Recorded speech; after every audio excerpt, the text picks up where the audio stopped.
Aujourd'hui, je vais vous présenter le livre d'Éric Fiat, Où sont donc mes morts allés? Alors, ce livre, je me le suis procuré et je l'ai découvert parce que je n'avais pas spécialement cherché à le lire à l'occasion de la grande fête pour les 200 ans de la maison d'édition d'Hachette au Palais Brongniart. Et à cette occasion, l'auteur dédicacé son ouvrage, son nouvel ouvrage. Vous pouvez voir la dédicace dans le livre. Cela fait partie d'une collection Bayard Littérature intérieure qui propose des essais où l'auteur a carte blanche, in fine, pour creuser un thème. Ici, celle qui est déjà annoncée dans le titre, celle des obsèques et de qu'est-ce qui se passe pour nos proches qui meurent. Un thème évidemment, on va dire, intrinsèque à notre humanité, où la mort nous est commune, mais qui étonnamment est rarement approfondi à ce point. Alors le but n'est pas d'être un traité philosophique, mais on sent quand même que l'auteur a approfondi, multiplie les réflexions autour du thème, comme on prend rarement le temps de le faire. Et il est vrai que c'est pas un sujet facile. Réfléchir à la question de la mort, c'est pas très agréable. Et donc on a rarement l'occasion de le faire, si ce n'est à des décès. Et c'est bien pour ça que le livre prend pour point de départ le décès du père de l'auteur et se finit d'ailleurs sur le décès d'une seconde personne, les obsèques de ce qui était pour l'auteur un second père.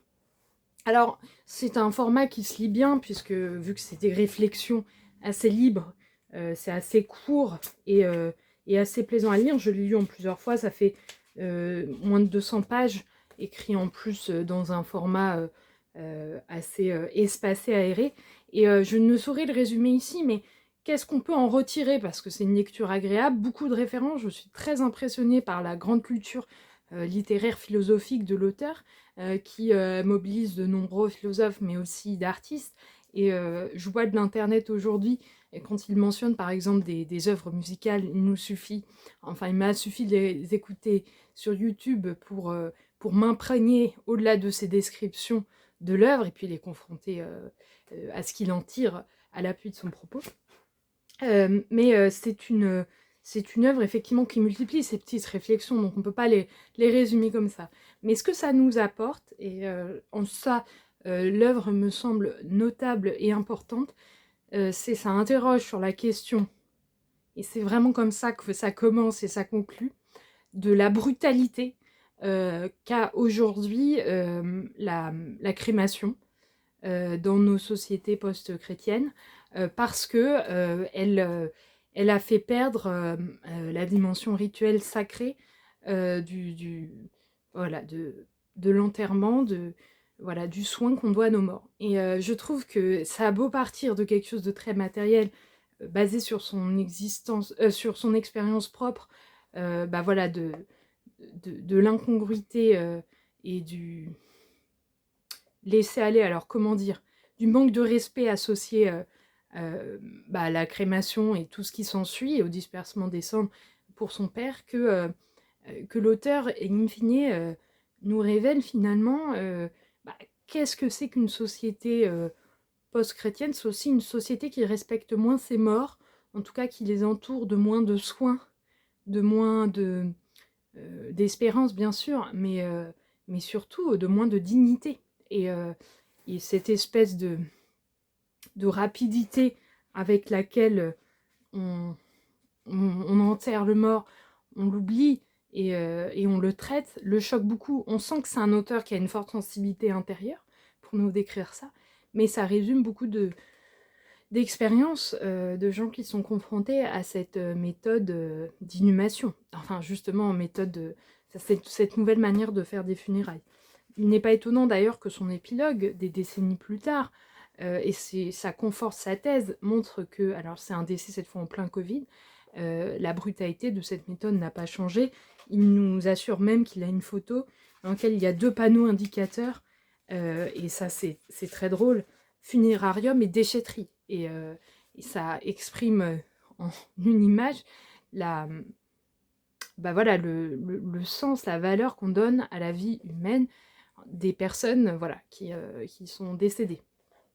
Et je trouve que c'est intéressant parce que maintenant on parle d'euthanasie, mais même avant l'euthanasie, finalement, la crémation qui fait qu'on n'a pas de lieu physique souvent pour honorer nos proches décédés, est déjà une violence, en tout cas, est déjà le premier pas vers une relativisation de l'importance de chaque vie humaine.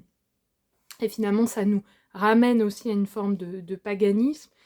C'est intéressant parce qu'en fait, cette phrase, je viens de le finir, mais j'en ai moins une mémoire du début que de la fin, mais il nous fait écouter une œuvre de Rachmaninoff qui décrit, enfin, qui illustre musicalement la vision païenne, vous savez, du Styx, bah voilà, des Grecs, des Romains, de la mort, et c'est lugubre, lugubre. Et en fait, on est revenu à ce mélange de vision païenne avec finalement une vision très nihiliste de l'existence, en tout cas les enfers qui sont des lieux d'existence vraiment diminués et inévitables à la fois, mais qui sont remplis de, enfin, voilà, de tristesse, de néant. Et puis, donc ça, cette vision en fait païenne aussi de cycle éternel qui revient, et puis une vision aussi très matérialiste, voilà, enfin anti-chrétienne finalement, qui s'est développée en tout cas par réaction au christianisme, parfois avec des arguments de lumière sur l'humanisme, etc., mais qui in fine n'arrive pas à donner une dignité à l'homme après la mort.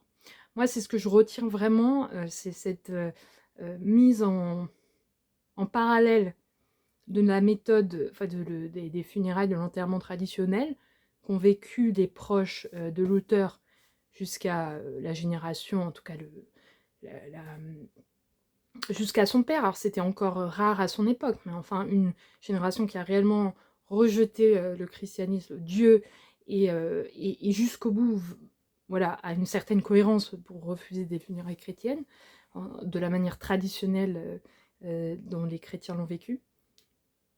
Et puis, voilà, les rites funéraires qui illustraient l'espérance biblique, alors que je crois l'auteur a des doutes, mais au fond, l'échange que j'ai eu avec lui brièvement lorsque je l'ai vu laisse peu place laisse peu lieu de douter néanmoins que en fait il a la foi, donc il a espérance en voilà, cette résurrection des morts, ces corps glorieux, etc. Donc une vision très positive chrétienne de ça, et qui s'illustre avec un enterrement en bonne et due forme, au-delà de la question simplement de rites funéraires qui pourraient être, on va dire, universels, et donc qui exercent la fonction bah, voilà, que doivent avoir les rites pour la société, et qui en fait aussi se concrétiser par la place du cimetière. Et il m'a encouragée d'ailleurs à l'oral, et je ne sais pas si je le fais, mais cette vidéo, si je le ferai, mais en tout cas cette vidéo est une forme déjà d'hommage, et il remercie les lecteurs d'avoir finalement un peu partagé avec lui la mémoire de personnes qui lui ont été chères, dont il parle dans son livre, qui sinon serait un peu oublié.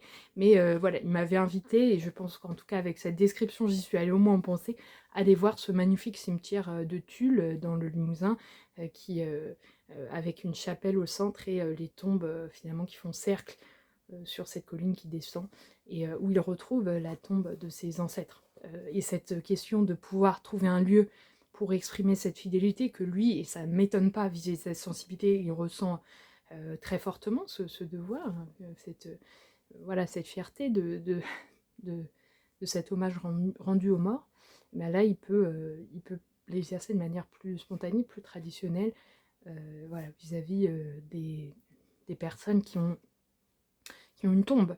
Et ça ne veut pas dire qu'une personne qui aurait eu une crémation ne peut pas rester dans les cœurs, mais pour lui, il exprime en tant que vivant la dureté, enfin, la réalité crue, en fait, de ce que c'est de ne pas avoir de lieu pour se souvenir, pour commémorer. Voilà, donc un petit livre qui, par détour, exprime un enjeu sociétal qui va sûrement devenir prégnant, parce que maintenant, les générations, on va dire, on voit les générations qui se sont détournées de la foi, mais qui gardent encore un peu le rite, parce que c'est un rite, comme le baptême était un rite. Donc ça se faisait, donc on gardait l'enterrement, c'est ce qu'on voit avec beaucoup de célébrités.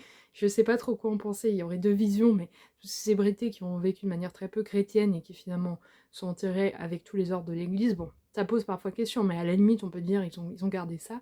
Mais non, ça tourne très vite et aujourd'hui la plupart des personnes voulant une crémation, bah, on en voit la réalité déjà. Et ça en soi, c'est un sujet, certes annexe par rapport à la question de l'euthanasie, mais qui ne cesse d'interpeller. Et il le montre à travers cet exemple concret que l'anthropologie, enfin, la dignité intrinsèque des hommes, des êtres par-delà leur mort, des êtres humains par-delà leur mort, que confère l'anthropologie judéo-chrétienne, notre civilisation chrétienne, eh bien, voilà, elle a quelque chose de spécifique. Et là, ce qu'on quitte en ayant une idéologie, une vision du monde qui intègre quand même ces éléments de dignité humaine, mais qui n'a pas de transcendance, en tout cas qui n'a rien à dire sur qu'est-ce qui se passe après la mort, et ben, ne permet pas de préserver cette dignité aux morts, quel qu'il soit. Et ça, c'est intéressant dans son côté massif. Ça ne veut pas dire que... j'ai fait une vidéo, par exemple, sur la panthéonisation de Robert Badinter. Elle n'a pas une sorte de substitut pour quelques grands hommes. Mais en tout cas, dans le commun de la société, avec cet individualisme, ça va vraiment donner quelque chose, une rupture anthropologique forte, et qui va bouleverser les sensibilités, les gens sensibles aussi, dans les familles, et dans la transmission, et dans la manière dont on se souvient de ceux qui nous ont précédés. Voilà, un petit résumé pour vous parler de ce qu'on peut tirer d'une lecture qui part d'un récit individuel, mais qui, in fine, arrive à nous faire saisir des enjeux de société pour la France de demain.